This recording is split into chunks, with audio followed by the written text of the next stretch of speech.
आज फिर मैं आपके सामने एक नया बिंदु लेके आई हूँ व्याकरण में। उसका नाम है क्रिया। और इस क्रिया को समझने के लिए मैंने यहाँ पर कुछ चित्र बनाए हैं। पहले चित्र में ये है पक्षी और ये क्या कर रहा है, ये आकाश में उड़ रहा है। मतलब पूरा वाक्य पक्षी आकाश में उड़ रहा है। दूसरे में आसमान में सूरज उग रहा है। तीसरे में बच्चा गेंद से खेल रहा है। नदी बह रही है। इस तरह से 3-4 चित्र हैं और इनके वाक्य मैंने आपको बोले। तो इन सब में हमें पता चल रहा है कि कुछ न कुछ काम हो रहा है और कोई न कोई उसे कर रहा है या फिर वो अपने आप भी हो रहा है। जिन शब्दों से हमें किसी कार्य के करने या होने का पता चलता है वे शब्द क्रिया कहलाते हैं। लेकिन क्रिया को समझने के लिए हमें 3 चीजें आनी अति आवश्यक है कि धातु, दूसरा कर्ता और तीसरा कर्म। इन 3 चीजों के बारे में हम पहले जानेंगे।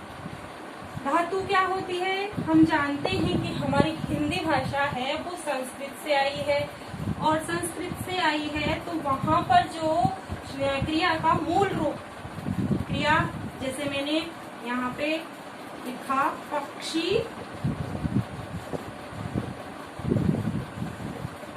उड़ रहा है, तो यहाँ पर उड़ रहा क्रिया है और पक्षी करता है। यानी जो काम को करता है वो तो कहलाता है कर्ता, यानी काम को करने वाला कहलाता है कर्ता। ये और जो क्रिया है वो है ये, लेकिन इसमें उड़ना एक धातु है और उड़ना धातु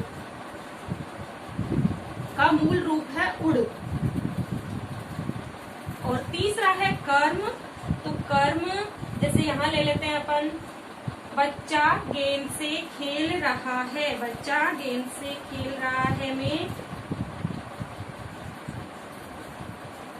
बच्चा किससे खेल रहा है? गेंद से खेल रहा है। इसमें क्या होता है कि क्रिया का प्रभाव कर्म पर पड़ता है, यानी क्रिया का प्रभाव जिस वस्तु पर पड़ रहा है वो है कर्म।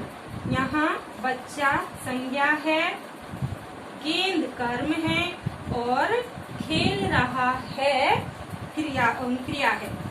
तो बच्चा संज्ञा यानी कर्ता, गेंद कर्म और खेल रहा है क्रिया।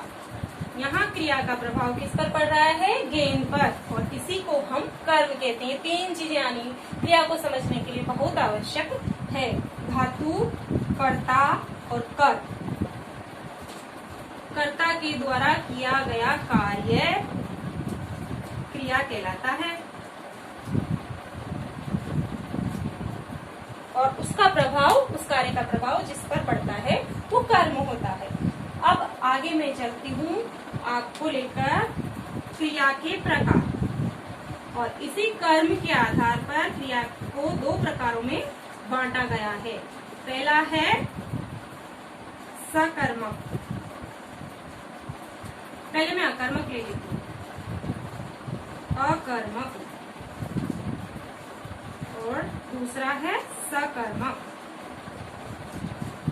वैसे तो शब्दों से ही हिंदी में बहुत कुछ हम समझ सकते हैं। अकर्मक, अभी मैंने आपको बताया कि कर्म पर जिसका प्रभाव पड़ता है, क्रिया का प्रभाव जिस पर पड़ता है वो कर्म कहलाता है। लेकिन क्या होता है, कई जगह पर कर्म होता ही नहीं है और फिर भी क्रिया हो जाती है। तो जहाँ पर कर्म नहीं होता है, क्रिया हो रही है, तो वो कहलाती है अकर्मक क्रिया। जैसे मैंने लिखा बच्चा सो रहा है। बच्चा सो रहा है, इसमें कर्ता है और क्रिया है, लेकिन कर्म कहीं पर नहीं है, दिख रहा है हमें। और एक और पहचान है इसकी कि हम क्रिया से पहले और कर्ता के बीच में क्या, किसने, प्रकार के शब्द लगाकर अगर कोई प्रश्न करें और उस प्रश्न का उत्तर हमें नहीं मिले तो समझिए कि यह क्रिया अकर्मक है। जैसे बच्चा सो रहा है, इसके बीच में मैंने क्या लगाया, बच्चा क्या सो रहा है, अब इसका तो कोई उत्तर मिलेगा ही नहीं आपको। बच्चा किसने सो रहा है, इसका भी नहीं मिलेगा। तो इसलिए यह क्रिया क्या हुई, अकर्मक, इसमें कोई भी कर्म नहीं है। समझ में आ गई। अकर्मक क्रिया वह होती है जहाँ पर कर्ता और क्रिया हो लेकिन क्रिया का प्रभाव किसी पर पड़ ही नहीं रहा है, वहाँ कर्म है ही नहीं, तो वो अकर्मक क्रिया है। इसमें ये भी अकर्मक क्रिया है। सूरज उग रहा है, तो सूरज उग रहा है में भी क्या और किसने या किसका जवाब आपको नहीं मिलेगा, लेकिन ये एक सकर्मक क्रिया है। इसको मैं आपको आगे बता देती हूँ। सकर्मक क्रिया जैसे मैंने यही ले लेती हूँ पहले कि बालक गेंद से खेल रहा है, तो बालक का खेलने का जो की क्रिया हो रही है उसका प्रभाव किस पर पड़ रहा है, गेंद पर पड़ रहा है, इसलिए ये एक सकर्मक क्रिया है। इसी के साथ मैं ले लेती हूँ रवि कहानी सुन रहा है। रवि कहानी सुन रहा है, क्या सुन रहा है, रवि कहानी सुन रहा है, तो यह भी एक सकर्मक क्रिया है क्योंकि इस सुनने का प्रभाव इस कहानी पर पड़ रहा है, इसमें कर्म विद्यमान है, इसलिए यह एक सकर्मक क्रिया है। इसी प्रकार रवीना किताब पढ़ रही है, पिताजी रामायण पढ़ रहे हैं, कुछ भी ले सकते हो आप, पर उसमें कर्म होना चाहिए। अब इस कर्म में भी दो प्रकार, सकर्मक क्रिया भी दो प्रकार की होती है। एक होती है एक कर्मक और दूसरी होती है द्विकर्मक। आप इससे समझ ही गए होंगे कि एक कर्मक का मतलब है कि जहाँ पर क्रिया में एक ही कर्म पर प्रभाव पड़ रहा है तो एक कर्मक, और जहाँ पर क्रिया में दो कर्म विद्यमान होते हैं यानी दो कर्मों पर उसका प्रभाव पड़ रहा है वो द्विकर्मक। मैंने जो पहले उदाहरण बताया है सकर्मक के वो एक कर्मक में आएंगे, और अब मैं आपको द्विकर्मक के उदाहरण बताती हूँ। जैसे कि माली पौधों को पानी दे रहा है,